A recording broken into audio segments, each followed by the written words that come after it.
get back attack and DL2 for the first 2 minutes of the seed. But now we are underway, and so it's just a matter of seeing what is here in the throne room. We've got a cursed bell. That gives us some information. It itself is not useful. We have a torch. Not really helpful when you have Hurt More. And the obligatory magic key. They'll check their spells and see the good news. There's a question in chat from Mr. Spokes, how much they repel. Right now with 8 defense, they don't repel a whole lot. I'm not actually sure what they repel, but not a whole lot. Interesting, though, that they do have that repel spell. Because they have Hurt More, they're going to be able to take on the bigger enemies much faster, of course, with that Hurt More. Both of them are wandering a little further away from the castle, trying to find Zone 1. They can use Repel to get those smaller, more annoying encounters out of the way. Yeah, really interesting strategy out of up2ng as he is trying to go north, is trying to find that Zone 1. It looks like he's found the edge of maybe Zone 0. No, it looks like, so we have Guelph35, who's pretty far north, also finding a Magic Draki. So, wow, very quick level 2. That was kind of insane. Yeah, nice 13 power as well there. Looks like up2's going to not make it through the swamp. So we have to grind, it looks like. Guelph can't make it either. So much for our run out and explore. That swamp's going to hold us back, at least until we get our HP boost. Yeah, definitely going to have to wait and see what level 3 brings at the very least. That's that's a lot of swamp that they have to get through first. But if they were on the edge of Zone 1, it looks like they might be able to find some better enemies. Guelph now trying to go west to find Zone 2. up2ng doing the same. This is an interesting play here. I didn't think they... Oh, west on that little... Yeah, I like the idea they're both hanging out in the forest tiles. You get the higher encounter rate in the forest tiles. There goes a Magidraki. There goes levels on both sides. All right, so maybe still not quite enough hit points to get through that swamp. They have no way to recover their HP right now anyway, but that 13 agility, really nice to see. They're really close to that kind of 40 to 45 favored breakpoint where exploring becomes easier, and here it comes level 4. There's a spell. Oh, not really an interesting spell. Yeah, the stats were kind of whatever there. But yeah, you kind of brought it up. They can make it through that swamp, but they're not going to have a whole lot of HP left afterwards. I guess when you have Hurt More, how much HP do you need? But that's going to hurt the exploring once they get through that swamp. Yeah, it looks like up2ng took about 12 steps there, I do believe. So if he were to walk through that swamp now, I believe he would have 12 HP coming out the other side and no way to recover. So yeah, with no heal spell yet, it's going to be tough going here. Now, Guelph did see a wolf up there in Zone 1, so if up2ng can find that same wolf, he might still think that he was on the edge of Zone 0 there where he saw that Magidraki, but Guelph35, knowing he saw that wolf, he's probably going to look for another one. Okay, yeah, wolves make it a little better. I was going to say, we might only have 12 HP getting through the swamp, but man, I don't want to sit here, Hurt More, and Magidrakis till the end of time. So that would make me very tempted to try to make it to that swamp anyway, but if there are wolves around, those would be beautiful enemies to Hurt More right now. Indeed, but unfortunately on those forest tiles, it's kind of tough to get a good grind going. Guelph resorting to the grass tiles, which have a terrible encounter rate. After all that time, he gets a Magician. This Zone 1, not exactly what they want to see. up2ng finding a Metal Scorpion out here, so it looks like he did find that Zone 2 edge. Ooh, they both have Metal Scorpions. Metal Scorpions are nice. Did up2 find a Metal Scorpion in the forest? That'd be much, much better than the plains. Indeed it would, but Guelph35 going to get the advantage here in getting to level 5. And does he get more HP? 9. Okay. He gets a new spell. Still no healing magic, so they can make it to the other side of the swamp, but oh boy, they're going to be hurting when they do. Yeah, depending on how many of these Metal Scorpions you can get, maybe hanging around for level 6 is worthwhile. Level 6 is 165 experience. Just be, 2 more Metal Scorpions for Guelph. So even if they don't show up too often in the plains, might be worth sticking around. Ooh, there's that wolf. Yeah, indeed, there's that wolf. Question in chat from my other Nick, is it faster to walk all the way to the swamp or visit the magic place? Well, they need to walk all the way through the swamp because right now they don't have any healing magic. So to get their HP back along with their MP, they do need to take the intentional death. And Now closing in here, up2ng is going to try to punch a Metal Scorpion. I don't think that's going to work too well. It is definitely not. He's looking for an MP refill mostly, I believe, and he's going to get it in just a second here. And Guelph gets another Metal Scorpion, so he's up to level 6. Surprisingly, making the planes work out. He found those high-value enemies, and he's got does he have a spell? Oh, not what we want. Wow, so not exactly what you would expect from a Hurtmore start here. Very interesting map, as you do have to walk through a pretty large mess of swamp tiles. We'll see if up2ng decides that now is the time that he wants to make his escape, but wow, no heal spell yet at level 6, so they're going to be taking some risks if they want to get out on the map. Yeah, up2ng might hang around to level 6, but Guelph, you see him going through the swamp. I feel like he's got to go now. You can't hang around until, another 160 some experience. Ooh, Metal Slime friend. Oh, they have sleep though. This tried and true sleep and run strategy and being employed against the heroes instead of by the heroes in this particular case. And oh boy. Oh, so there's your reward for exploring, huh? So this is going to be really interesting because, like I was saying, I don't think you want to hang around killing. I mean, wolves for 160. I guess you could 160 more experience. up2ng gets level 6, and we'll see what he does. But you come out of that swamp, and you only have at most 5 Hurtmores, 20 some HP, armored knights floating around. It's not easy exploring once you get past there. It's not, but Guelph, undeterred, is going to try again. Wow, finds a rogue scorpion just outside. Oh, that'll help a lot.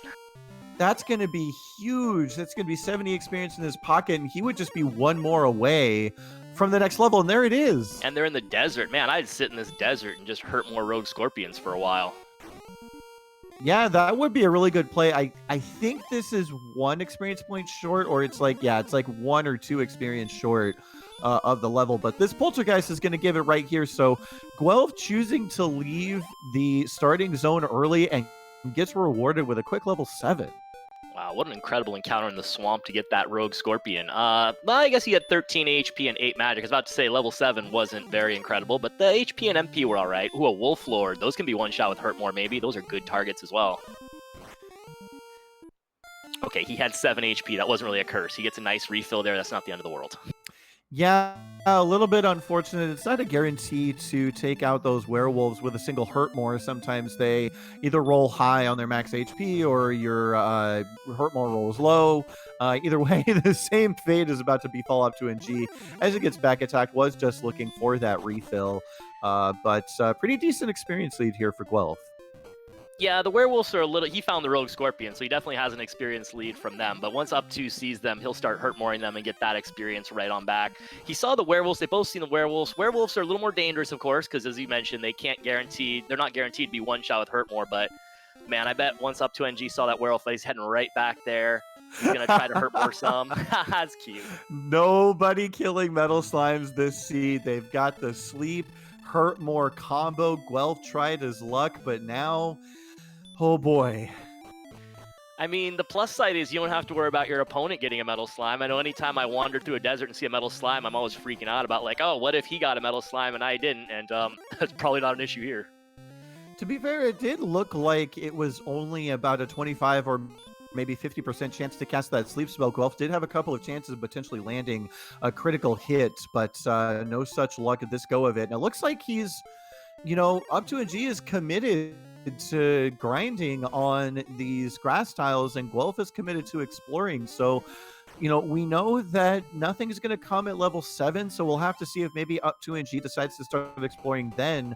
And Guelph not having found anything of real significance yet, but could soon. Well, he found that rogue scorpion, which I think is of significance, and I think it makes sense up2 sitting on the metal scorpion because he was close to level 7, and now he's back on the hunt. We'll see if he explores or if he looks for another werewolf, maybe. Oh, he gets a metal slime. Too bad he didn't see that rogue scorpion there. Oh, man. Yeah, it is too bad you didn't see that rogue scorpion. So now up2ng has seen werewolves and metal slimes out here. Just got back attack Hurtmore by 1. So they'll both rest somewhat assured that their opponent didn't just get the metal slime early huge advantage. But still a big advantage here for Guelph, who has now really decided to settle into this desert.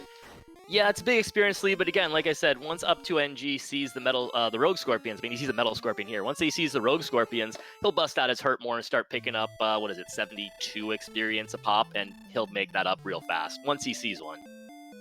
Yeah, it looks like he's committed now to walking out of the swamp and onto the map. So hopefully a matter of time before he sees one of those. Yep, there it is. Yeah, so I wonder if he's just going to hang out in this desert and look for more of them, kind of like Guelph did. Yeah, both making the right play here. At level 8, yeah, there he is. Look, back and forth. Nice. You can't hang out on Metal Scorpions and Wolves to 600 experience. You have to move on. So you see them both moving on, and there's a nice grind zone right on the other side of that swamp there. Even the Warlock, I mean, you'll take that.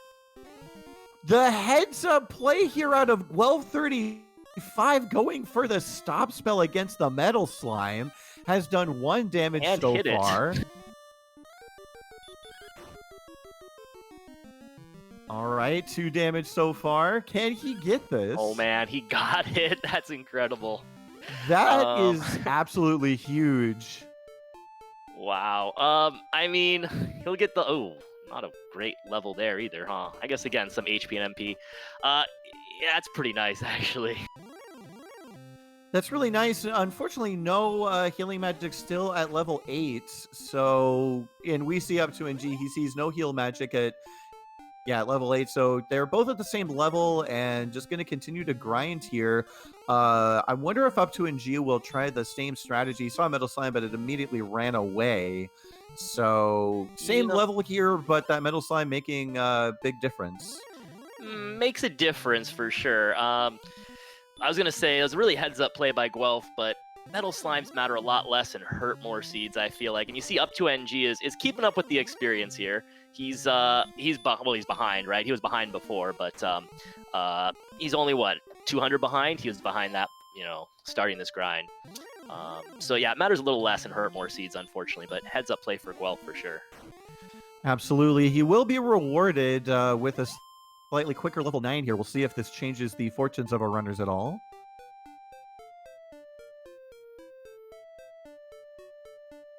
Well, there we go. There's our heal spell we've been looking for. That was pretty much it. I mean, you look at some of the other stats, I actually have a lot of HP, which is helpful, obviously, for exploring and getting through that swamp. But, ooh, there's a cave and a town. Alrighty, so 12 minutes into the seed, we finally find some locations here.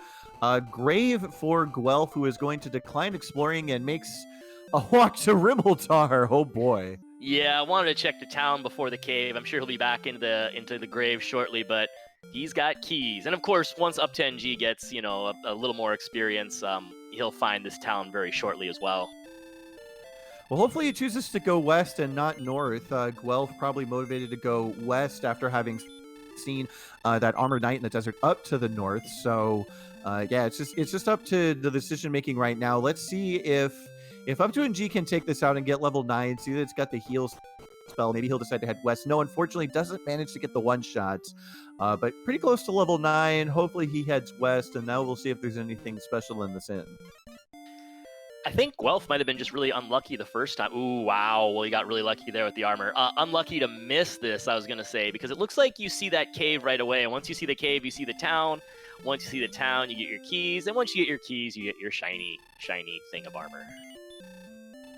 Well, this is going to be a pretty quick one here. I did not see what was in that weapon and armor shop, but having the best armor in the game at 13 minutes plus the hurt more spell, is it too early to say sup hour? I mean, we haven't seen the map yet. We haven't seen the map. We haven't seen many Sharlock enemies except for that one Armored Knight. Let's not get too ahead of ourselves here. Alrighty, so Guelph is going to explore this cave, and up2ng is going to find that he finally has recovery magic. Looks like he is heading west. He is heading in the right direction here. So he's going to be just a little bit behind Guelph, but this will take him in the direction that he needs to go. Yeah, and the experience is, there's Erdrick's Token, one of our 3 quest items we need. There's the Fairy Flute, guaranteed to put golems to sleep, and some money. up2ng closed the experience gap, but at the same time, Guelph was buying keys and searching his Erdrick's armor chest. up2ng will have to do the same thing, during which Guelph will probably pick up some experience.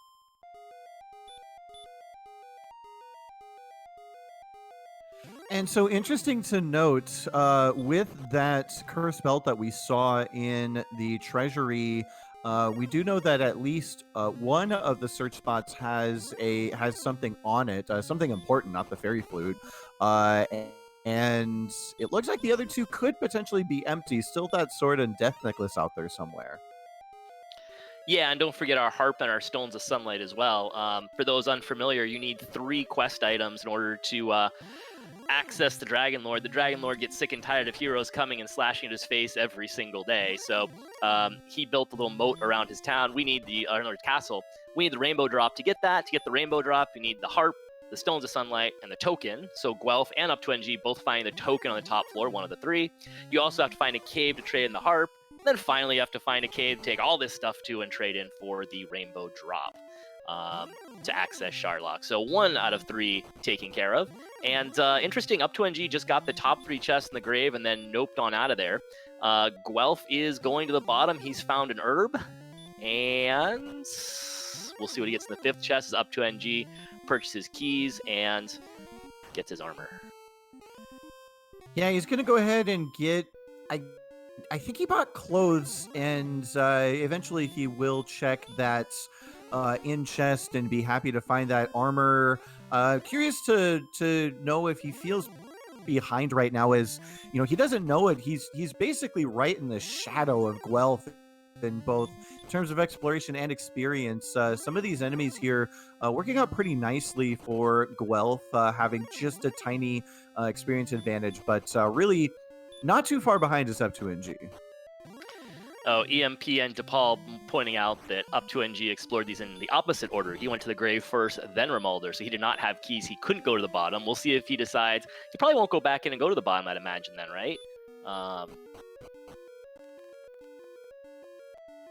Yeah, he might just decide to put that off, having found so many important items early. It'll be interesting to see. Yeah, he's just going to go ahead and get out on the map and explore, and Guelph will let us know pretty quickly if that was the right decision or not. Meanwhile, getting harassed by a gold man. Well, Guelph's trip to the bottom did not pay off. He did not find very many high-value enemies. You see the experience gap after up2ng has his keys and his armor. The experience gap is still very, very narrow, and all Guelph was able to get to was the 4th chest and the herb. The death, not the worst thing for Guelph. He'll be able to check the treasury, and he'll be able to check the back of Tantegel. Maybe something important there. Yeah, so a little bit of a head start here. What do we have here in... I missed that first chest. The first chest was a fairy water, and then we've had glitch chest there. There's a silver harp made an appearance, and the fighter's ring made an appearance as well.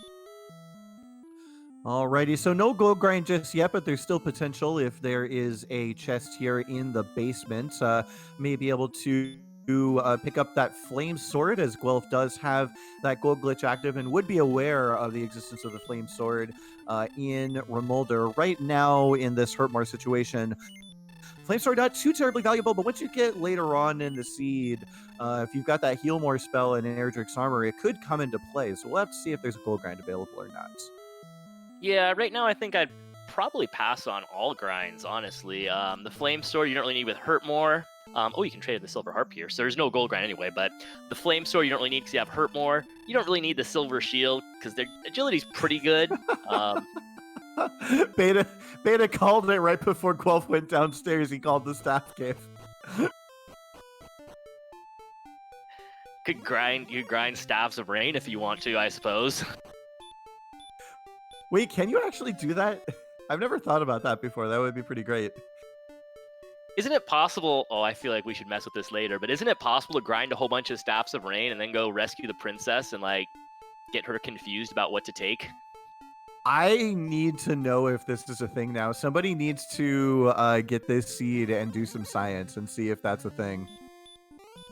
I mean, that's the setup, right? So it won't come into play because there's no gold grind available, but just for, again, those that don't know, what just happened there was the game can only track 8 treasure chests opened at a time, and the game only erases this when you step onto the overworld. So what happened was Guelph opened 4 chests in the grave. He died and went back to the castle without ever stepping foot on the overworld, so those 4 chests still in the array. pops open a few more. Oh, the 3 in the original throne room that always count. Pops open a couple, the game gets confused because its little array is full, and just lets you take the same treasure chest over and over and over again. So in theory, I think it's possible to grind full of Staffs of Rain there if you really wanted to. Yeah, and McGrew in chat, the developer of this randomizer, is saying that you can grind them, but that the princess should take one of them in order to give you Gwaelin's love. So no way to deny that. In the end, it is always, but thou must.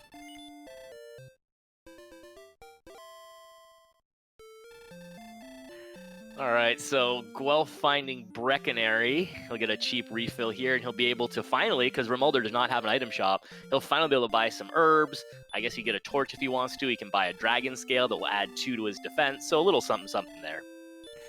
Yeah, choosing to go to this shop to pick himself up some essentials, a little beginner's exploration kit. Meanwhile, Furon Burgundy with the raid. Thank you so much to all the raiders. Mr. the voice of Dragon Warrior Randomizer himself, wishing everybody good luck.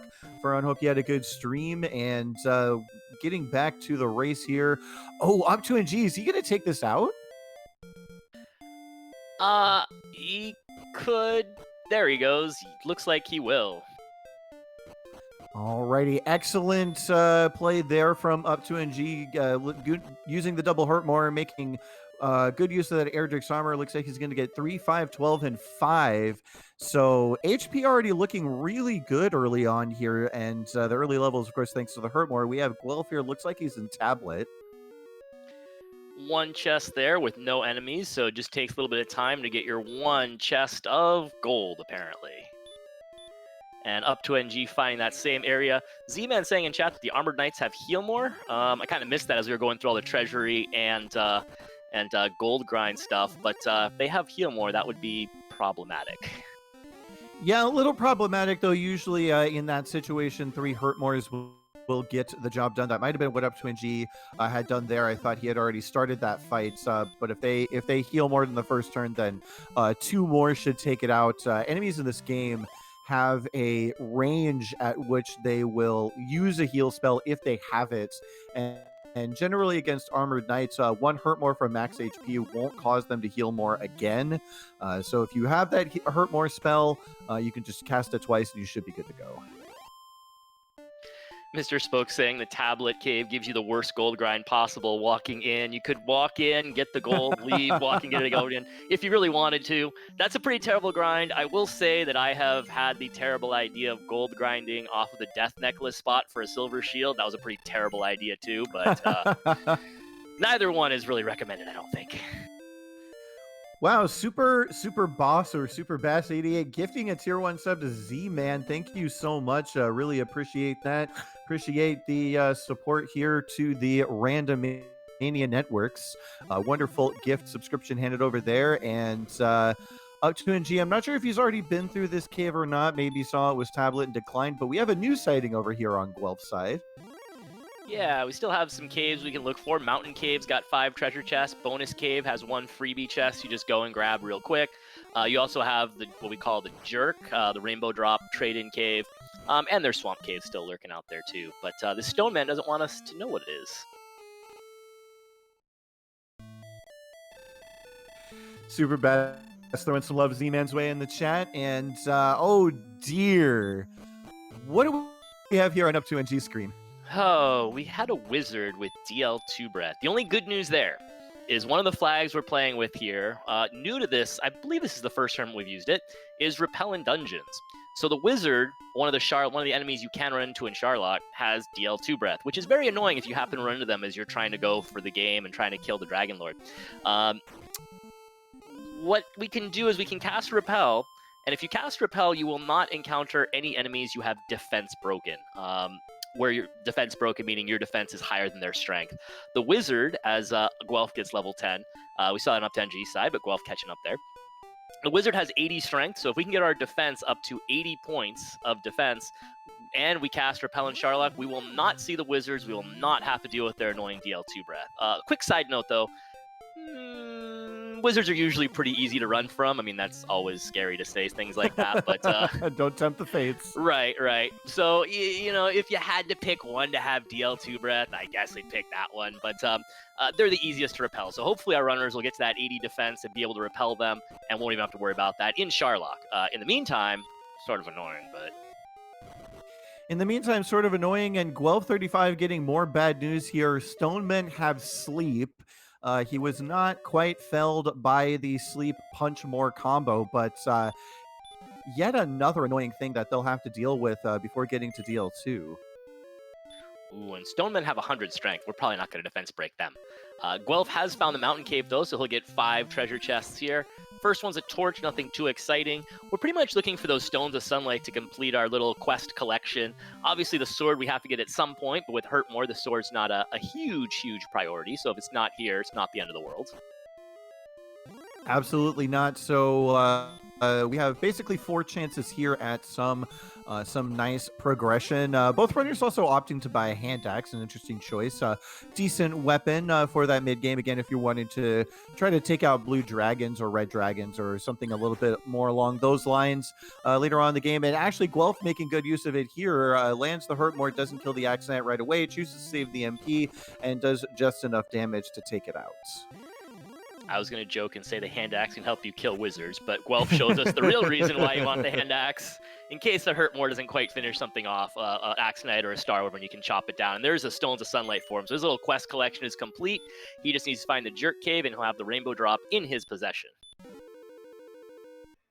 Indeed. Alrighty. So yes, 26 minutes in, we do have all the items. I believe we have up2ng in the cave at the same time, so all 3 runners now just need to find the old man, and they will have Charlock access.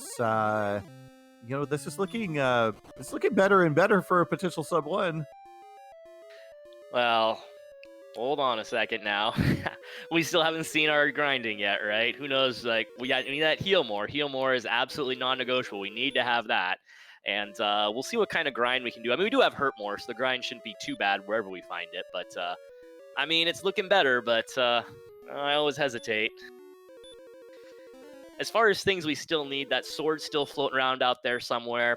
We'd love to find a large shield somehow. There's no gold grind available. We'd love to find a large shield. And we need the Rainbow Drop cave as well, so we can turn in all of our goodies. They had to start pointing out that the sword could still be sitting in the bottom of the grave. Neither of our runners checking that spot just yet. We'll have to see if one of them chooses to go back there at some point in the near future, just to see if it might be the sword. Shakima putting Guelph to sleep. He was going to just try to use his hand axe. Not quite strong enough. He says, I'll show you what's up. That is a minor inconvenience. That Drakema is not going to last too long, and neither is this Wyvern here. Look at this experience, though. The experience is going to be almost identical, isn't it? And exploration's pretty similar, too. I think the only exploration lead is Guelph knows what the 4th chest in the grave is, but that's not a huge difference. They're almost carbon copies of each other right now, aren't they? Indeed, they have basically, Guelph got a little bit of exploration advantage, and up2ng has basically been following in his footsteps, but to this point, basically dead even here. I don't think there's anything here west of where up2ng is, so, I mean, they're literally just running around after each other at this point. This is pretty wild. Now, one thing that comes into play that we haven't seen yet, and is starting to become much more relevant. Guelph didn't have the MP for Hurtmore on that Rogue Scorpion, unfortunately. We saw one cursed belt earlier, which means one of those search spots you were talking about has something in it.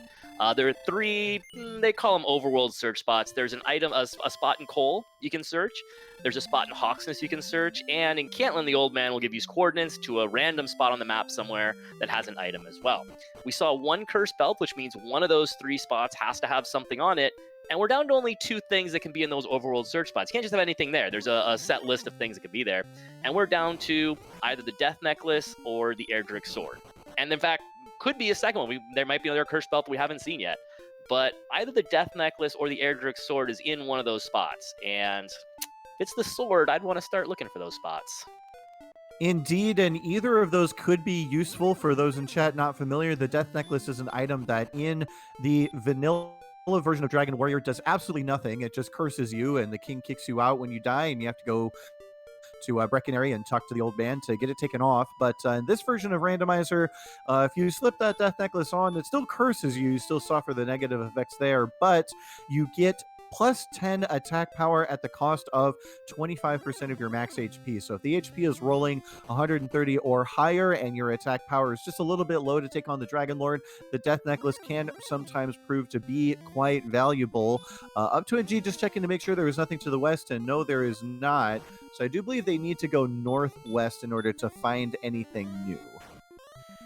Yeah, I think northwest, that area where Guelph got killed by that armored knight way back at the beginning, I think that area, I think you're right, that's where they kind of have to progress now. Guelph's going to get level 11, a little power, some HP, and, oh, there's that heal more spell. Now, I was just talking about the overworld search spots and how they have the death necklace or the sword, and I'd be really interested in the sword. Looking at our stats, I would be kind of interested in the death necklace. You just gave us that nice explanation of the death necklace, and, like you were telling us, we want to use a death necklace when we have high HP and low strength. We don't have Death Necklace HP now, but the HP is green and the strength is not. So this might be one where you want that Death Necklace.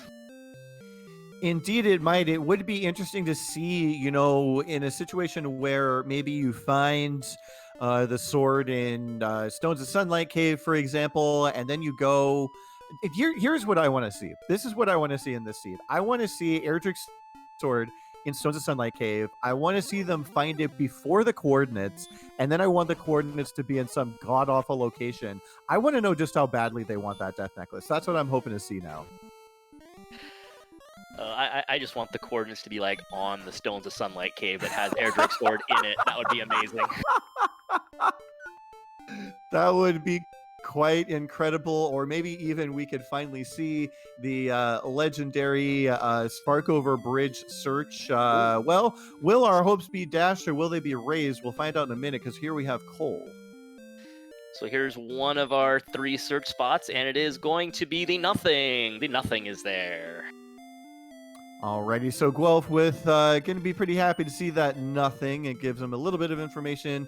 Could be something waiting for him in Hawksness or potentially on that overworld map. And takes a long look at that shop list. I'm not sure if he was thinking about trying to grind for a broadsword. Unfortunately, the magic armor pretty useless when you have Erdrick's and that silver shield. Well, yeah, we're not getting one of those this seed. Hey, you could always sell the Erdrick's armor for 1 gold and take a shiny new half-plate home with you. Yeah, that is indeed an option. I'll just leave it there. Not entirely the recommended strategy, I don't think. But yeah, I think at this point now, Hawksness and the coordinates become really important, because again, we know at least one of them has to have something, and both are pretty important. The Death Necklace looks like it's going to be important, and of course the sword. up2ng back in the grave, so we're going to get a check of the bottom 2, well, the bottom chest, really. We know the one has the herb. Yeah, we know one has the herb, and up2ng now, he hit return out of Breckenary, and has decided that now is the time to go back and make sure that the sword wasn't in the bottom of the grave. Meanwhile, I do believe that Guelph has finally managed to find one small connecting land bridge over to the next area that he needs to go to find new stuff.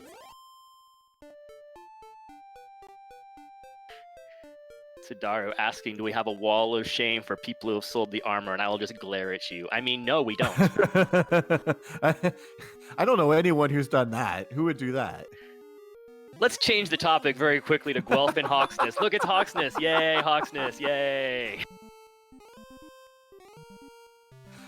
Oh, come on, Jiziel. So I mean, there's more than one person. Not that I've ever done it. There's more than one person that's done it. Come on. Oh, man, really? up2ng got his herb, by the way, and he's looking to chest number 5 here.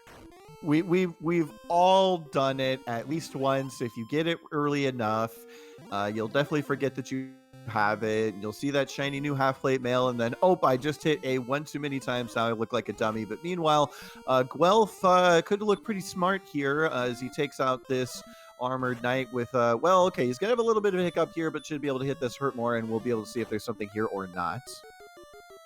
up2ng got to the 5th treasure chest and found it was just gold, so if Guelph never goes back there, he's probably not likely to, then he is, ooh, it's nothing. Then he is going to not be missing anything. There's nothing on that tile, so the coordinates must have something, either the death necklace or the sword. Alrighty, so now each of our runners finally a slight divergence, so they have information that the other does not. That information is that, well, there's a bunch of nothing out in the bottom of the grave and out in Hawksness, and so we will need to find those coordinates. There will be something there. It's going to be either the death necklace or the sword. And the other could be in the Stones of Sunlight Cave, but most likely at this point, whatever we don't find on that overworld search spot, it's going to be in Sharlock. Level 12 started off with 11-11, and I want a refund, but I'm pretty sure our runners don't, because that's a really nice level. Agility's green now. You can see HP creeping closer to. You want 130 for that death necklace. Although on the other hand, the strength is getting better too. It's not green, but it's getting better. Yeah, and if memory serves, the reason why that agility is green has nothing to do with trying to run from things in Sharlock. It's that I believe if Guelph had a large shield, or maybe it's a silver shield plus a dragon skill, he would be at 87 defense right now, if I understand that right.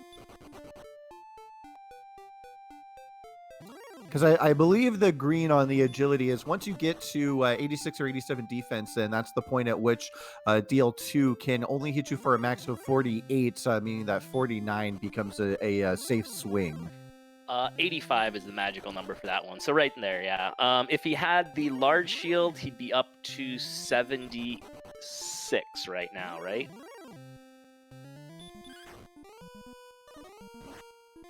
I don't know the differences off the top of my head, so maybe it's also assuming a silver shield. Not too entirely sure there. Question in chat from Ursine Desir: have we found Garenham yet? No.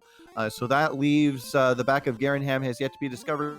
So we are down to basically the Jerk, the Stones of Sunlight Cave, or the Swamp Cave hiding back there. Yeah, we haven't seen Swamp Cave yet, which is sort of weird. Usually that seems like it's much more prominent. up2ng about to kill this Armored Knight and get his nothing. Unfortunately, Z-Man pointed out earlier that they have heal more, so not a great grind, and Hawksness kind of looks like it's in the middle of nowhere. So if Swamp Continent is close to either Cantlin or Garenham and has a nice spike tile, that might be where we do our grinding. Indeed, it might. Now, up2ng is going to ding 12 here, going to like the gains that he sees, but not going to like what he finds. Is okay, Guelph has now found the Jerk. So he's got that Rainbow Drop, he's got that Sharlock access. However, Sharlock access doesn't help without having the Big C, and we haven't actually seen the Big C yet. I love Guelph heel walking in the Jerk Cave. I feel like I haven't seen that before, but it makes sense. I was wondering what he was doing there. I was actually very confused, but that's a really heads-up play. Yeah, 1 MP. He has Erdrick's Armor, which will, among other things, restore 1 HP per step, and you're not going to get encounters in the Jerk Cave, so that was kind of cool. I've never seen that before, but it makes perfect sense. Yeah, for those in chat who don't know, Erdrick's Armor is pretty much the most overpowered piece of equipment that you will find in any RPG ever.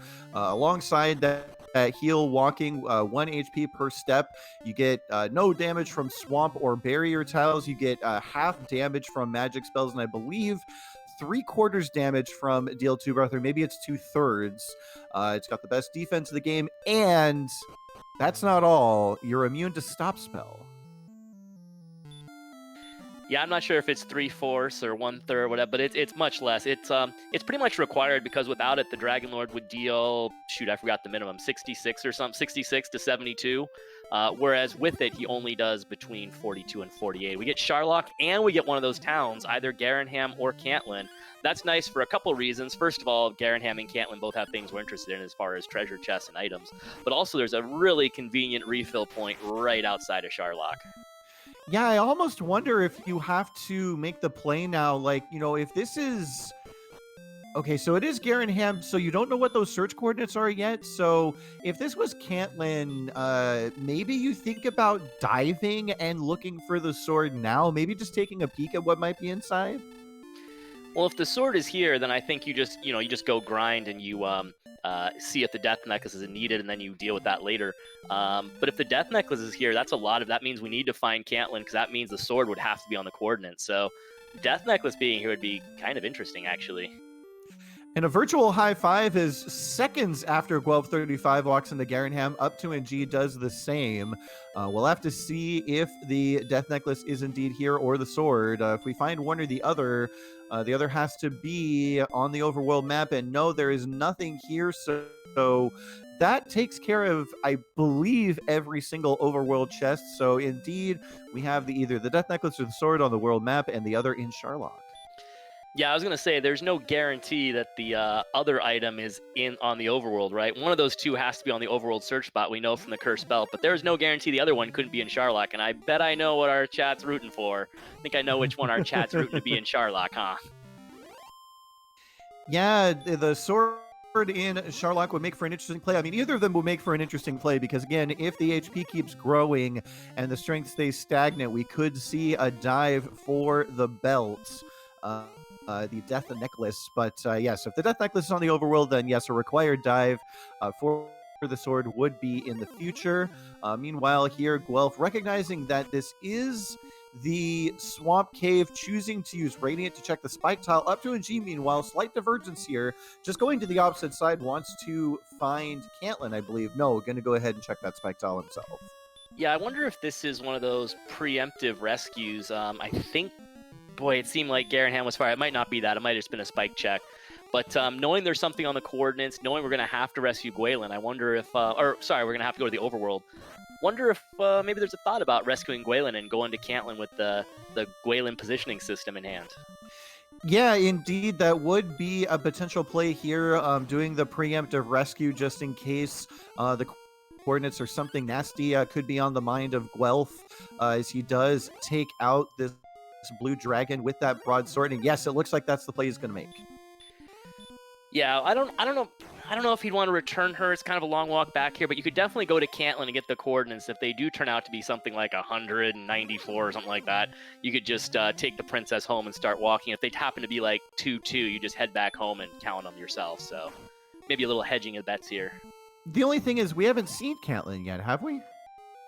No, we haven't, but it could be. I think probably it's through Swamp, right? I think we've done a pretty good job of exploring main continent, so I think it kind of has to be on the other side of Swamp. Yeah, I would say it's a little bit risky to potentially walk around here with the princess and risk dying and having to rescue her again. But it looks like that might be okay. I think what Guelph is going to do here is he's just going to take this in, going to explore the rest of that first continent. Meanwhile, up2ng with a little bit more resources, taking a peek on the second continent to see if he can find Cantlin here.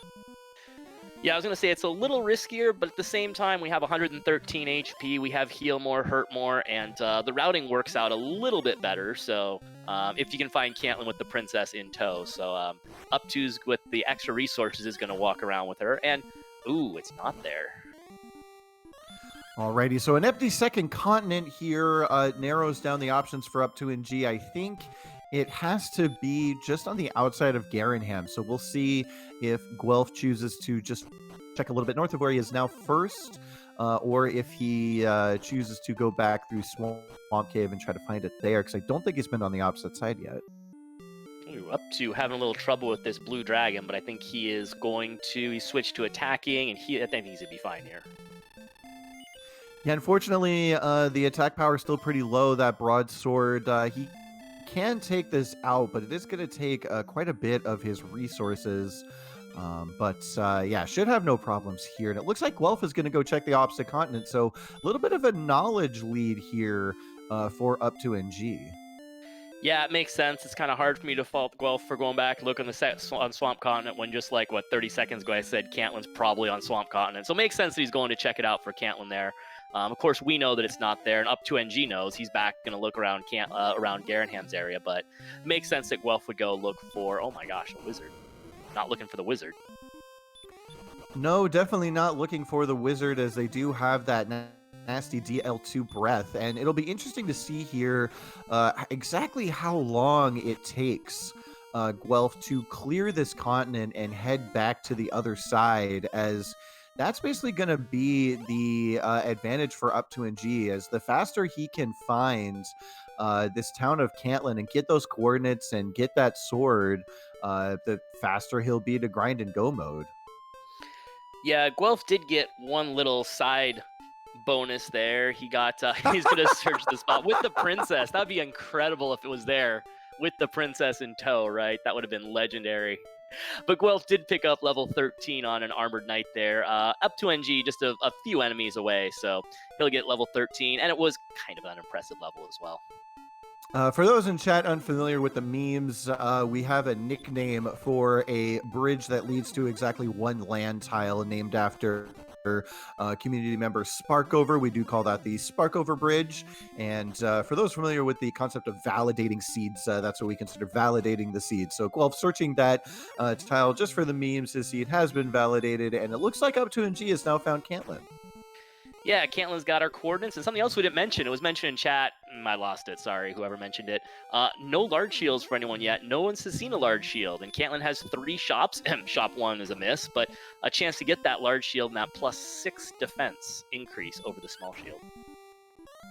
Oh boy, no large shield here.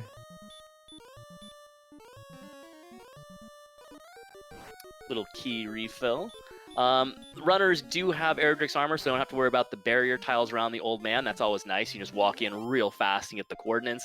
And yeah, even if they are something super easy, you don't have to actually, take the princess back and get Gwaelin's love. They turn out to be something easy. You'll just see our runners countered out and not bother. Ooh, we're going small shield, it looks like. Oh boy, so this defense is going to be pretty low unless the agility spikes for the final battle here, as now up2ng is going to check these coordinates. Oh, that's really easy. He's not going to take a princess back. I never knew that old guy told you Erdrick's sword could cleave steel. Huh. Learn something new. I am kind of curious. So after this gets counted out, just 18 north and 2 west is going to be a fast count. We'll see if it's either the death necklace or the sword. I know, obviously, chat's kind of hoping that it's probably the death necklace, right? But our runner's obviously hoping for the sword. The sword would make the grind options a whole lot better. That blue dragon is... And it is the sword. That blue dragon's much easier to grind with the sword.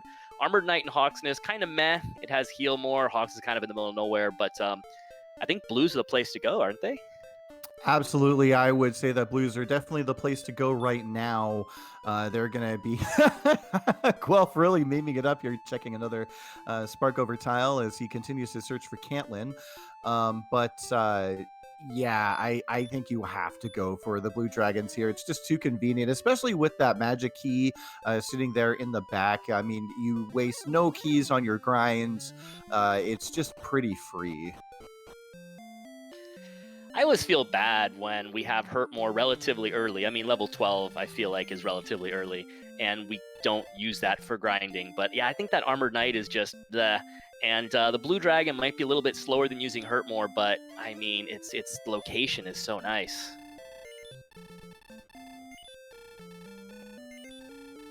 Guelph does find Cantlin, which is good. He'll get the coordinates, he'll get his sword. One thing that Guelph could have run into problems was if it took him a while to find Cantlin and get the sword. If up2ng got to the grind way earlier than him, then that could have obviously opened up an experience lead. But Guelph will be right hot on his tails. He's going to get he's going to look for the large shield and be disappointed. But he's going to get the coordinates, get the sword, and be on his way to his grind. up2ng looks like he's headed towards the Hawksness area, if I'm not mistaken. This would be an interesting play if he was. I don't think Hawksness is really particularly close to a town. Maybe just getting a little bit lost here. So I do believe they found Garenham and all that other stuff in basically one go.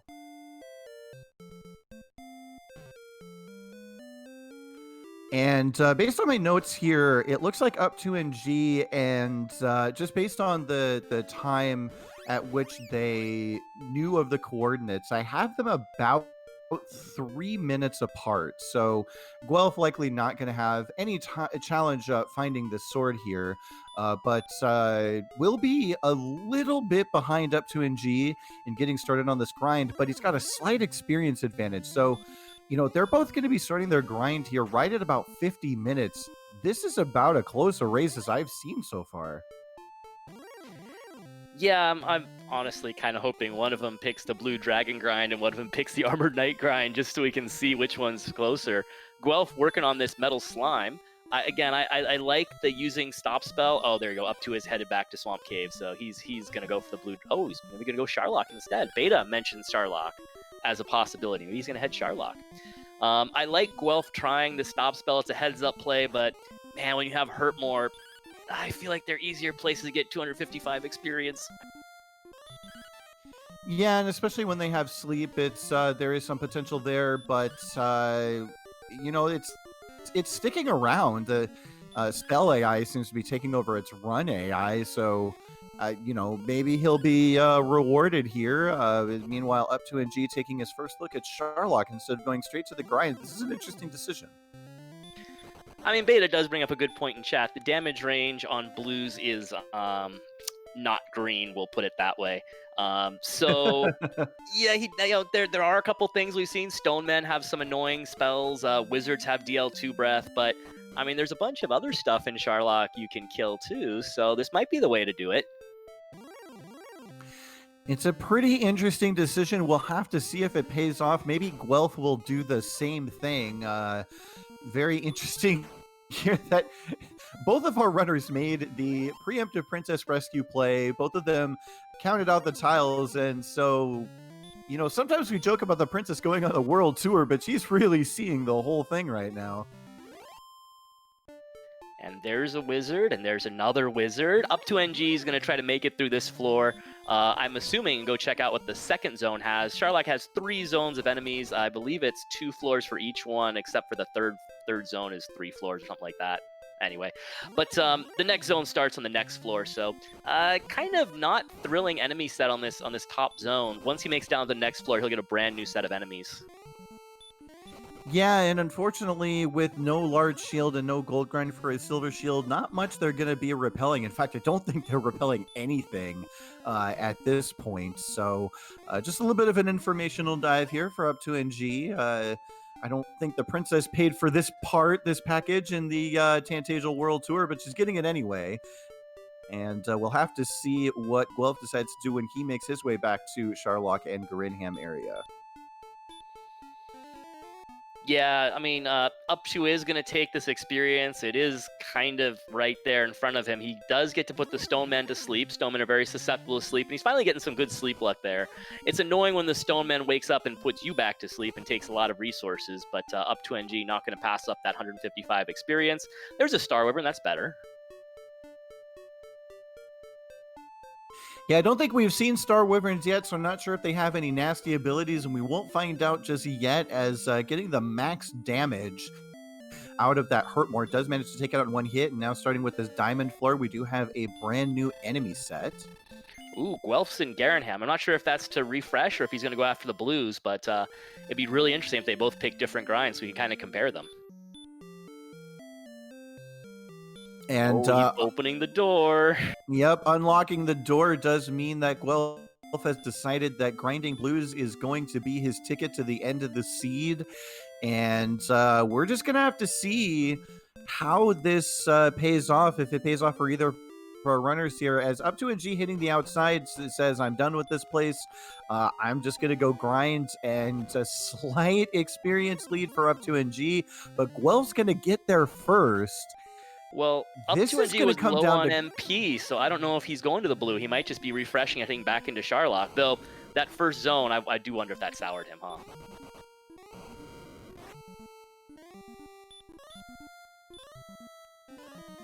Oh, yep, he's headed in for the blues as well.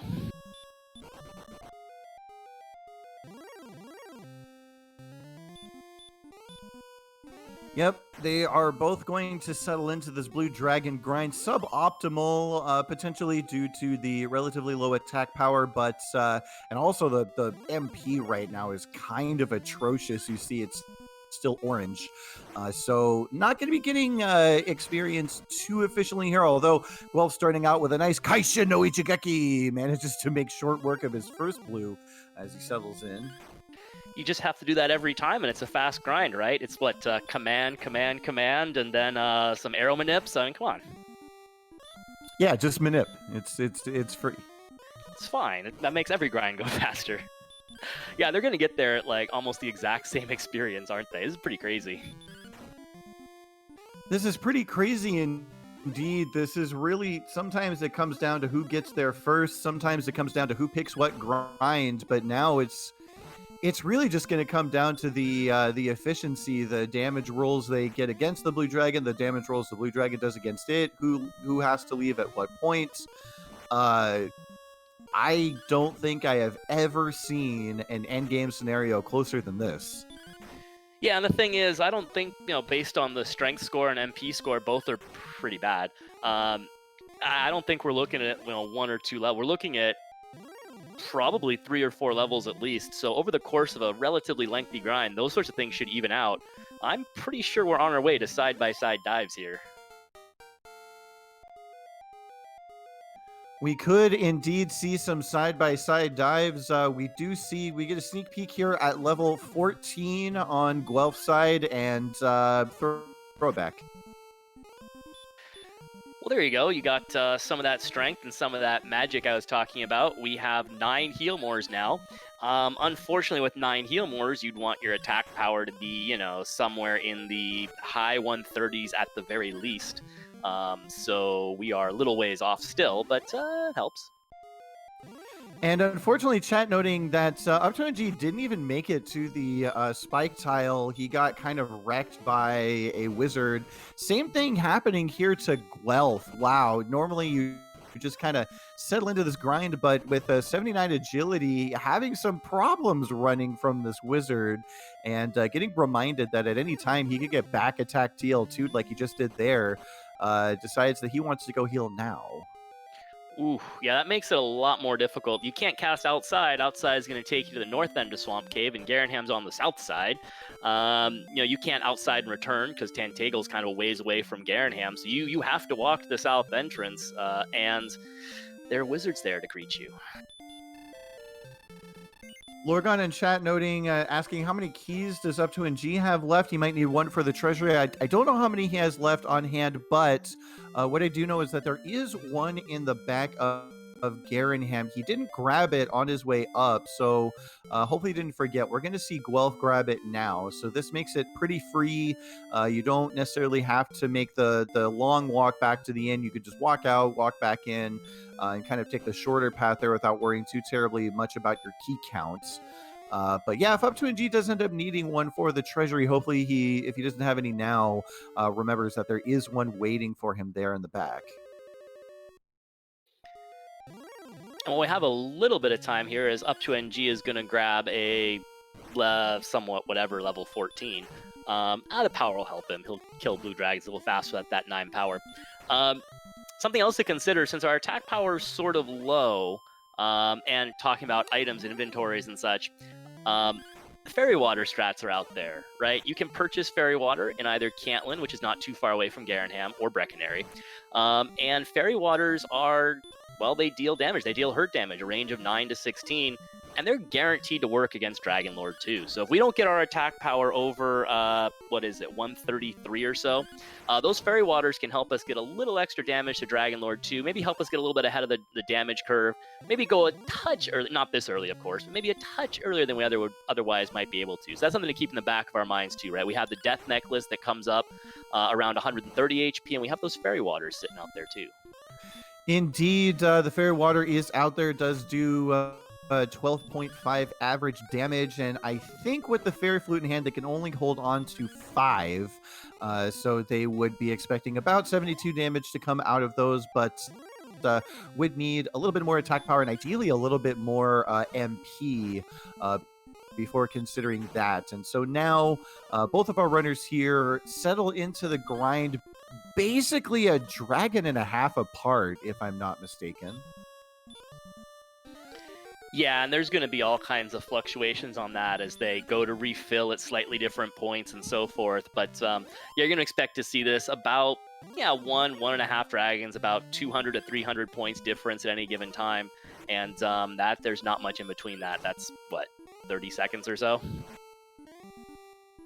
Yeah, indeed. Although one thing of note here, up2ng did crit 1 blue dragon, but his MP is lower than Guelph's, so we'll start to see a potential swing here when up2ng has to leave, that'll be a chance for Guelph to raise that gap just a little bit. And again, how much that gap raises, how much it evens out when up2ng comes back, it's just really going to come down to how optimal this grind turns out to be. This is wild. These problems always confuse me because you look at this and you see Guelph has more MP. Is he going to be able to get 15 on this batch of MP? If not, up2 is going to go back and probably be able to get 15 on the next batch of MP. If 15 is the level, 15 is probably not the level. If 15 is the level, then maybe up2 could have the lead, even though Guelph... those things are always so just... there's so much into them. Indeed, there's a lot of variance at play here. I do believe... Okay, so we do see that up2ng had 3 keys, now has 2. Is still skipping. He must have forgotten there was a key in that chest, so hopefully that doesn't come back to bite him here, as he is going to be settling in for what appears to be quite a long grind. Yeah, Z-Man pointing out that the strength gain does make the grind easier, so at least that speeds it up. I was saying 14 was kind of meh, but 9 power does help the damage range. And so whatever they get on 15, it actually looks like Guelph will be able to get 15. Another excellent move there on this batch of MP. Yeah, we'll see. Maybe even if they don't get enough strength to go, might get strength to speed this up a little bit.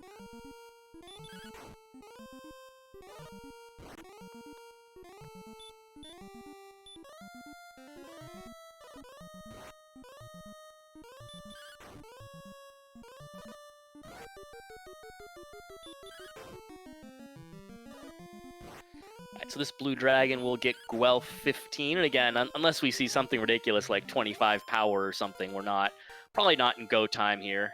We get a sneak peek on the tracker there that it's not 25 power, but it's pretty nice. It's 13 plus Death Necklace. This is going to be interesting. Yeah, this is getting really, really close here. So if they put on the Death Necklace now, you have to dive for it first. And, well, checking to see if he didn't have it already, he does not. It is sitting somewhere in Sharlock. If he were to put it on now, he would be at 137. So he'd be looking at, I believe, 9 to 18. I think he's looking at 13.5 damage per swing. With 10, he could potentially throw on the Death Necklace and win right here, but he's looking at it, he decides it's too close, and is going to continue his grind. I think I like this. It's winnable on 15, but there's some problems, right? We have 79 agility, not great. 73 defense power, yikes, right? Like, first of all, Dragon Lord can hit us for 51. Second of all, we're going to take some shots on the way down. If we fail to run, we're going to take some shots and lose some HP. We do have 135 of it, but still, we're going to take some shots, lose some HP. Getting all the resources at the bottom, definitely not guaranteed.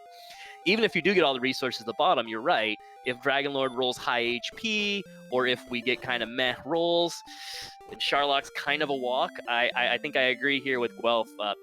Get a level, yeah. 16's a good thing to pick up here.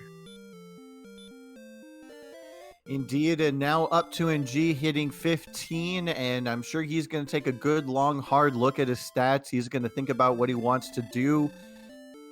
Is he leaving? This could be real fascinating if he goes. Although he has information about that top zone being not fun.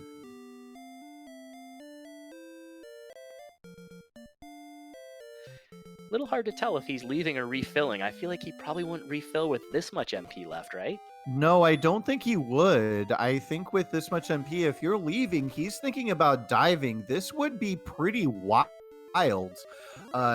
He's 79 agility. A lot of the things that he saw in those top 2 zones, they are runnable, but oh boy, you've got to make it down there with pretty much all of your resources to be a favorite. Beta pointing out in chat that he is going for it because he did not take that free Magiwyvern that he ran into outside of Garenham. That's, 72 free experience you would take every single time. Also to note, Fairy Water's totally useless in this case, not repelling anything in Sharlock, so no need to bother with that. And at 137 attack power at the Death Necklace, you'll do more damage attacking than the Fairy Water would. So Fairy Waters will not come into play here. Lurgon in chat giving us the news 1/3 on his simulations. 1/3 chance of winning if he gets the bottom with full resources. Well, and even getting there on 1/3 resources or full resources is probably not great either, especially with these stonemen here up on the top floor with sleep. So, bold move, Cotton, is all I've got to say to this. We'll have to see if it works out. The good news is 135 HP, you can take a couple hits. You're going to need to because you only have 73 defense. And 79 agility, you know, he did use a lot of resources his first time into Charlock, but he was fighting, right? He was fighting stonemen. He was fighting things. So, you know, he saw that you have wizards and green dragons and stuff you can run from even on your 79 agility. So, you know, he's thinking maybe he can get the full resource at the bottom, pick himself up a death necklace, and hack away on a Dragon Lord. It would be an extremely impressive victory if he could pull it off. Unfortunately, if he gets bopped out here, I feel like it has to be advantage Guelph. I mean, we'll have to see what 16 brings, as that should be coming up here for Guelph before he has to go back and get those resources. But you know, it could be a complete lock for him on this next level. He could choose to even go up to 17. But either way, wow, if up2ng now on the diamond floor, if he can make this work, this would be legendary. I'll be honest, I kind of want to see 16 have like 1 strength and 1 MP just to see what Guelph would do with that, right? Would he sit there and grind 17, or do you feel the urgency and go on 16? Because we know it's possible on 15, right? up2ng showing that it's possible on 15. He's going for it on 15. I really wonder if Guelph sits there and gets another level if 16 has nothing. But you're right, 16 could have everything, just make it a lock. Well, so far, so good on this dive, but don't look now. Caster's Curse strikes immediately. up2ng. no. Wow, hero run from this red dragon, but we do confirm that they are in the last zone of Charlock. Oh dear. And he has to spend more time in the zone going up to the treasure to get the death necklace. You need that death necklace. Oh boy. He can't. Oh, he's going to use a heal more. Oh no. This might have turned into grab the death necklace and retreat. Maybe so. I'm curious what the simulator says about one less heal more. I have to imagine those odds. Look at this. Oh, HP. I was gonna say 1 power, 1 agility on 16, but tons of HP and a bunch of magic on Guelph's side. So I think that's gonna make 16 a much friendlier experience for Guelph. 152 HP for the dive. That's quite a bit, and with 1 extra heal more in the pocket, that's 1 that he can spend on the way down and still look pretty good against DL2. Lorgon says he's at 10% down to heal more, and a back attack means absolute death. So we'll have to see what up2ng chooses. Does he choose to grab the death necklace and retreat, or does he say, "Don't tell me the odds"? I mean, honestly, I think once you're here, why not go for it, right? You're here. What do you have to lose? If you cast outside, you're spending the same amount of time as if you die almost, right? Looking at Guelph, he's going to have, once he finds that death necklace, up2ng just found it in the treasury, he's going to have 138 attack power. You'd want, at the absolute most, you'd think 10 heal mores for that. You could probably get away with 9. And he's got 11 heal mores in the bank. So he's looking pretty good once he gets that death necklace. He'd even burn a heal more down and still be in great shape. So 16 looks like it's plenty. up2ng, though, yep, he's on the bottom. He's going to, why not go for it, right? And he's going to see what he can do on 15. Yeah, and chat noting that, yes, indeed, we went for the, both runners went for the early princess rescue around 45 minutes in, and the coordinates you can see on your screen, 18 north, 2 west, didn't turn it in, have just been holding on to her ever since, and she's getting the world tour that she never asked for here, up2ng. Fortunately, running into some golems here. We'll see what the spike tile is. That's fairly decent news for him. You can use the fairy's flute and get through this. Mostly it'll take some time, but you probably won't have to burn any magic or lose too much HP, hopefully, here. Hopefully not, although he is going to lose time as he does he cannot afford. He can't afford to use one heal, but he can't afford to use a heal more. That would basically completely ruin his odds of winning this fight. So he needs this thing to stay asleep. Got 2 turns out of that one, but every time he plays that flute, that wastes about, I believe, 8 seconds. So a little bit of a slow fight here. So Lurgon pointing out he could get an opening double, no back attack, of course, and make up that lost hurt more. Ooh, excellent move is helpful there. And make up that lost heal more. Chat also mentioning there's always the Slagmore kill, right? You can always throw a hurt. It's only 1 in 16, but I mean, if you find yourself in dire circumstances, you could throw a hurt more. Alrighty, so up2ng going for the heads up play, gonna use that herb, gonna keep that 135 HP going into DL1. No back attack here, gonna take the first turn to slip that death necklace on. That will reduce his HP to, I believe, 99 going into the second round. Wow, a first round stop spell, that's pretty, oh my goodness, what a DL1 fight. Now, part 2 of this, and I'm sure up2ng for sure knows it. Oh, he does get hurt more, though. That's okay. That's almost free HP. That is free HP. DL2 could hit him for 51, so I think he'd have to gamble. If he gets down to 51 HP, he would have to gamble, but absolutely would have to. No back attack, gets the opening double, 26 damage. Ooh. And this is wild. 26 on the opening double is pretty nice. Wow, and a 15. That's 41 now? 41 indeed. I mean, chat was saying he needs good rolls. Those look awfully good to me. Oh my gosh. Let's put a 17 up there, make it 58 while we're at it.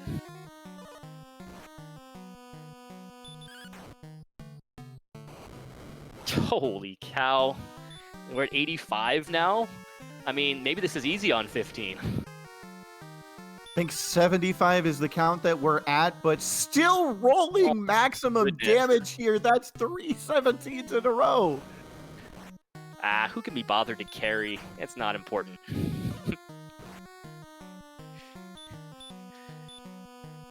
So 92 is the current count. up2ng trying to just snipe this one. Unfortunately, that 10, I believe, brings it up to 102. This could be close. Oh, this is going to be real close. I'm sure he wishes he had that heal more, obviously.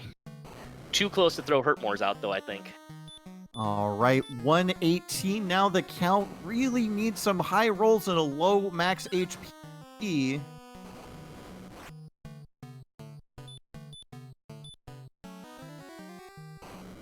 Well, here we go. We got 2 more attacks. 2 more attacks. He's done 129 damage. Oh, you know what? Never mind. We don't need the second one. Oh my goodness, I missed the count. We all missed the count. He did it.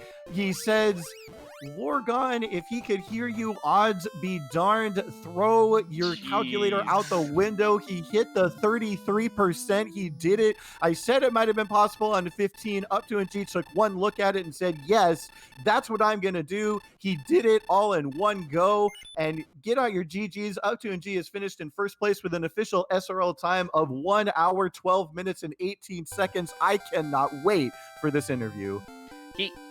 He did, the simulator said 1/3, Lorgon simulator said 1/3, we were kind of hemming and hawing. He burned a heal more down and won with an extra swing. Like, oh my gosh. Well, when you roll max damage, and I think that was like, someone was counting, I think he swung above average like 6 times in that fight, and he got a 16 towards the end, so just roll high, Forehead. I mean, I will say, technically, he never got a max, and the max was 18, and he only got 17, so you know. Well, 17s were enough to do it, and now we do see Guelph35 here on Dragon Lord 1. Should have no problem. Looks like he's still sitting on full resources here. I do imagine he threw that death necklace on. Does not get back attack. Opens up with 11, just like up2ng did. Can he have the same RNG? Wow, do we have a loop? Well, Guelph doesn't need the 17s quite as much. He could pretty much roll whatever he feels like, and I think he's got this one. I think he got, he got the 11 and the 17 there, and I think I might have missed maybe even an opening triple. I'm not sure exactly what happened there, but yeah, looking pretty good here for Guelph to finish things up. And Kami and Renakai confirming in chat he did get an opening triple, which is pretty wild considering the HP that he had going in. So that should basically make this an input error lock. I mean, an opening triple with 74 defense is pretty wild. So good RNG in play for both our runners, but the ultimate victory here going to the absolutely bold call of up2ng, who has accepted our invite for an interview, should be here momentarily. The Dragon Lord showing that low defense, swinging there for 50. I don't think up2ng ever actually had to make a risky call in that fight either, now that I think about it. No, I don't think so. He never had any 51s or 50s to worry about.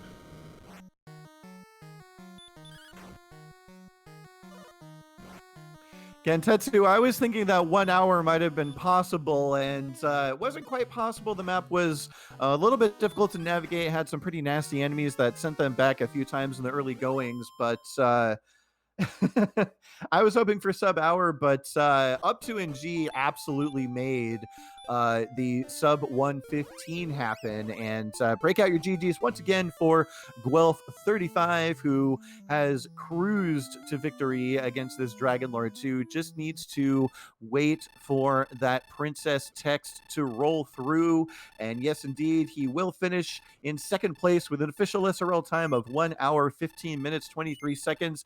And with that ding, I believe we have up2ng in the chat. Up2ng, you look at 15 and you didn't even think about it. Please talk about that. I felt really behind, man. It was go time. You felt bad? You want to talk about that a little bit? Yeah, I felt really behind. I felt like the early game did really progress very well for me, and then like my end game felt like a disaster. I couldn't remember where Hawksness was. So then I was like, well, maybe I'll try like see if there's anything good in Sharlock, and it was like a very terrible Sharlock for grinding. I felt like I lost all kinds of time there.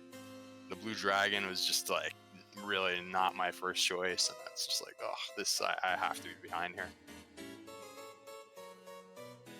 Well, it's interesting that you bring that up because really the majority of this race was incredibly close. I mean, just going by the 3 minute and some odd change difference, that was pretty much the story of it. I mean, opening up with that level 1 hurt more, but being locked behind the swamp. I mean, there were some very slight divergences early on with that ding. I do believe we have Guelph here joining us, but up2ng, I mean, before you decided to go into Sherlock early, is there another point where you felt like you might have been behind? No, that was really it. When I started like looking around for Hawksness and I couldn't find it, and then I don't know. Yeah, I got sniped once by an overworld enemy that I think it was a wizard or something that was just like a straight time loss. I ended up like diving the grave when it was something that like pretty much easily could have been left until later because it was like right near start. I don't know. It was like I just felt like I had to be like 5 minutes behind, but who knows? I mean, he may have had the same problem, so so you never really know. Yeah, kind of looking back on my notes here, I mean, there was some time differences early on. I mean, Guelph found Rimmildart with keys about 12 minutes 30. You found it about 3 minutes later. Guelph found the armor. You found that about 3 minutes later. You both found the stones at basically exactly the same time, and then everything else was almost exactly synchronized. You guys found the coordinates at pretty close to the same time. You both did an early princess rescue and brought her on quite the world tour, which I found amusing. But with Guelph here in chat, I think I'm actually gonna hold on. What's up? That's pretty funny if we both did that. Yeah, cool. you both won with the princess. That was pretty incredible. I guess the difference was it sounds like he went to 16 then. Is that what Yeah, happened? yeah, I've got Guelph in here. Guelph asked a question in IRC. I think I'm gonna let you guys talk it out here. Guelph, I think you have a question that's just been confirmed on up2ng's side.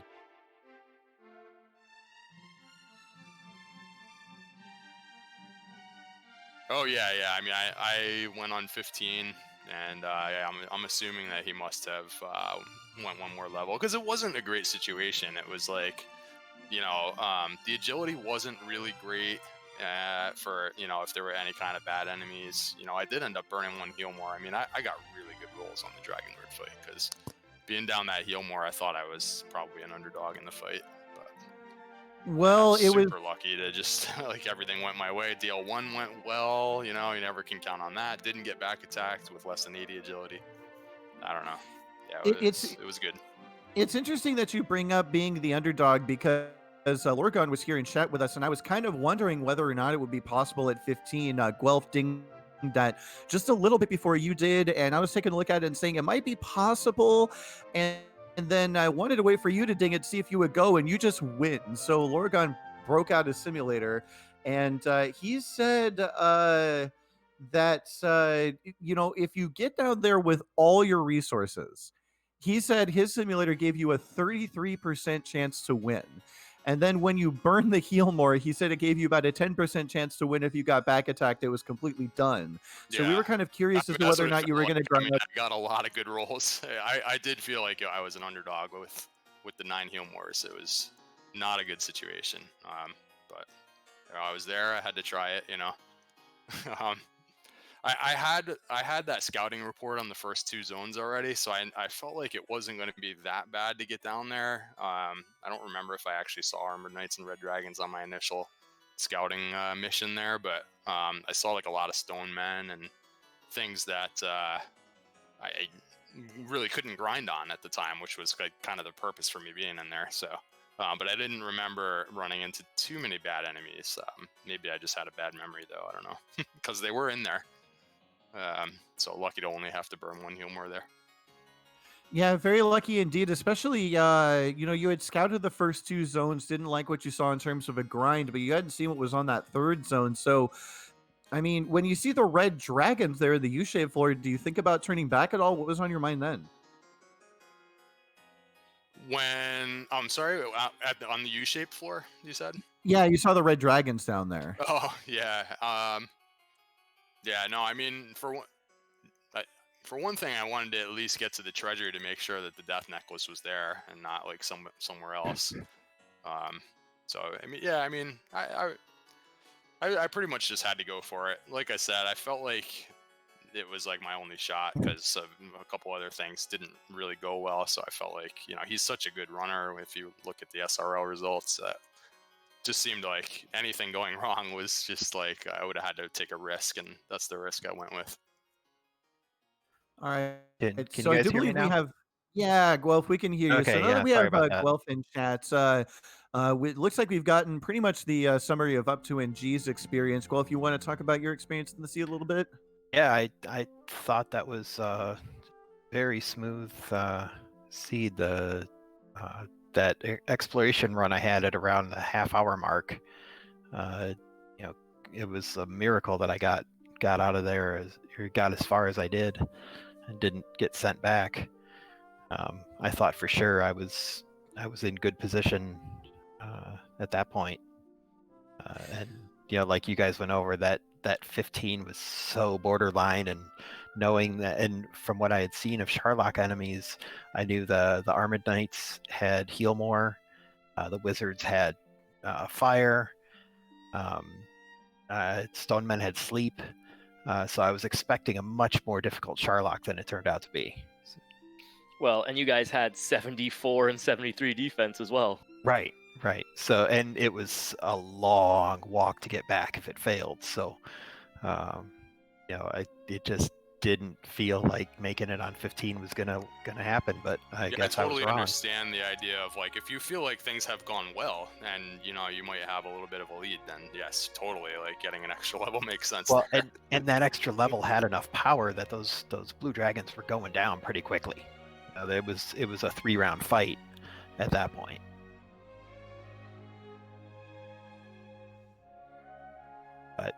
Yeah, you you know? both kind of. I know Up2 said earlier he was the Blue Dragons were not first choice mech. That's one of the reasons why Up2 you thought you were behind because you guys had to sit on the Blue Dragon fight. But you both ended up at the Blue Dragons grinding at the same time and almost the exact same experience. So how'd you guys end up deciding on those? Well, like early on, I'm not sure when you got into grind and go, but kind of like a few levels earlier, our strength was really pretty poor. So Mhm. any kind of a blue dragon fight just felt like it was going to take forever.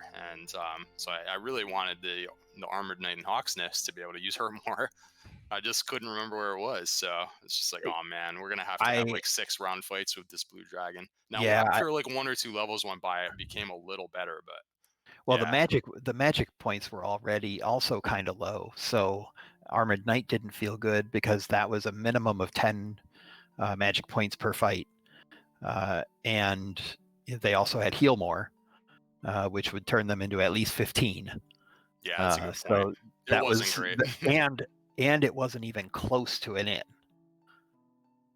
So so you're killing maybe 4 at a time and then taking a long walk back, and that just as much as I hate blue dragons, all they had was punch, Yeah, so I mean, once I could deal with that. that's why I was really hoping that Charlock would just be full of like axe knights and werewolves Yeah. and stuff. I went in there, I was like, all right. I mean, I knew that Charlock was right next to a town, so you Right. can go in there, hurt more some enemies, cast outside, just refill. Oh yeah, It didn't I mean work for that. me at all. It was like, Yeah. oh, this is terrible. Yeah, I didn't go in until I was ready to dive, only because of what I had seen from the Charlock enemies already, and I was, not looking forward to it. Well, great race, man. Sounds like it was a fun one to watch. I'm looking Yeah. forward to the commentary. Thanks, guys, for putting the show on tonight. Appreciate it. Yeah, GG's to both of you guys. I mean, I know you were talking about ahead, behind, and such, but I think when you watch that back, you'll be pretty amazed. This was synchronized for a very long time, and it made for an incredibly exciting race. So, GG's, and thank you both for the excellent race. Thank you for hosting and making it all happen. Before we sign off here, looking towards the future, this is a winner's bracket race. Both of you will continue to play here. So up2ng, it looks like your next opponent is going to be Zarnax42. Any thoughts about that potential matchup next week? Yeah, I mean, I feel like now we're getting into the stage of the tournament where I'm just gonna feel like the underdog from here on out. It's like, if you look at like who's left in the winner's bracket, it's just like a juggernaut of really, really good runners. So yeah, I mean, Zarnax has been around from the very beginning of the randomizer, so that is going to be very tough. To be fair, none of them have been in the finals. I had a dream run last year. There's no doubt about it. No, I mean, I'm very happy with how things have gone so far, and from here on out, it just feels like bonus time. Like, I get to play at least 2 more races, and it's been a lot of fun to be in this tournament this time around.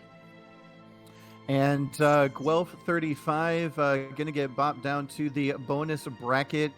And your next opponent is going to be the winner of High Spirits and my co-commentator, Rye Guy. So any thoughts about that potential matchup?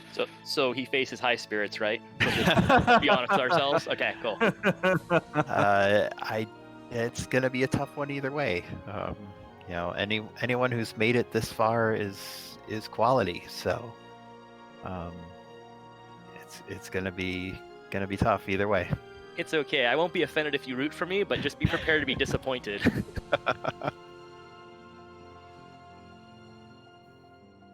All right. Well, with that, we're going to wrap it up here. And don't forget to drop a follow on both of our runners. Please drop a follow on Guelph35 and up2ng for putting on an amazing show for you here tonight. Of course, thanks everybody behind the scenes. We had Archfield Monk doing the restreaming. We had Cami on Renakai hard at work doing the tracking, myself, and of course, Rye Guy 3745 doing the co-commentary. And if you out there in the audience want to get in on this Dragon Warrior randomizer action, all you got to do is click that link and join our Discord. The links and the place to download the randomizer are all there, and you too can join in. Tons of people ready to help you out and answer all your questions. But for now, things are done here. Tune in next week for more DWR. But for now, we're going to send you over to RPG Limit Break, currently doing some Final Fantasy IV free enterprise. So enjoy that.